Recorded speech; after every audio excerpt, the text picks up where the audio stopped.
Hi, I am Paula. This is my assessment number two. And today I'm going to be a data analyst for the Ministry of Education. My goal is to find out which student habits predicts academic performance the most and where the government should invest. Okay, in here in the section one, we can see the three interesting facts about a student's performance from a real academic source. For example, as we can see, the sleep quality accounts for around 25% of academic performance variance, and prior achievement is the strongest predictor in the most studies. These facts give me direction for the analysis. Okay, so let's start with the section two, the data clean. So in here, basically, I clean the data and I try to look what's on there. So yes, first I load the dataset and found one duplicate row. I remove it. And for missing values, I use the median for numeric columns and the mode for categorical ones. For the target variable, I drop the missing rows. I also found a column called age that wasn't in the official metadata. Its correlation with the performance was basically zero, so I decided to delete that.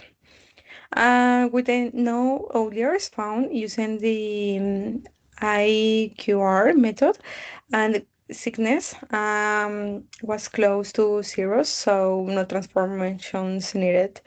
The categorical variables are well balanced.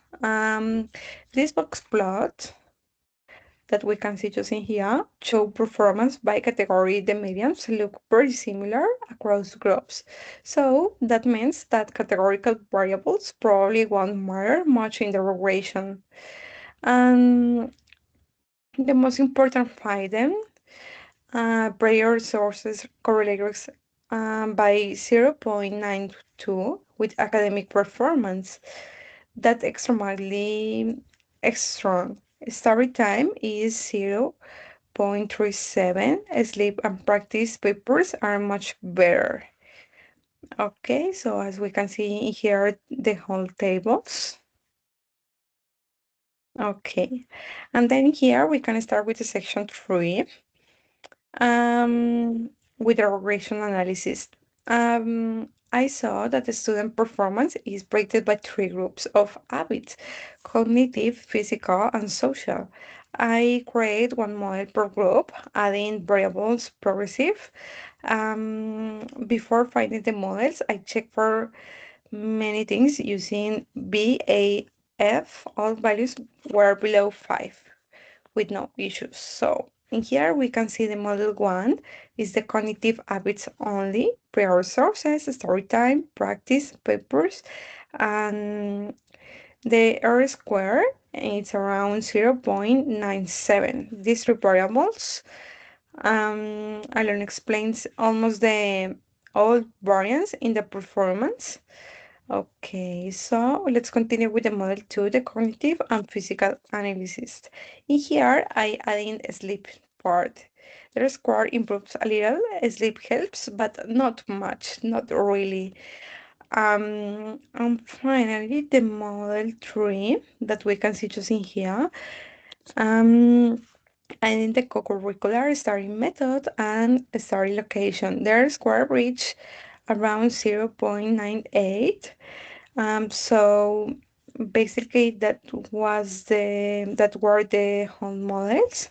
The bar chart shows the adjust R square of the three models. You can see the bars just in here are almost the same height. The cognitive groups that's most of the work, adding physical and social variables. Um, okay, so let's continue with the final conclusions. Um, my recommendation to where to invest, I think the first priority is the cognitive support because by tutoring and structured study time give the biggest results, as we can saw on the whole analysis. The second one is sleep and co-curricular activities that help but less. And the third one, so the last one, where or how students study. Basically, the data set shows it barely matters.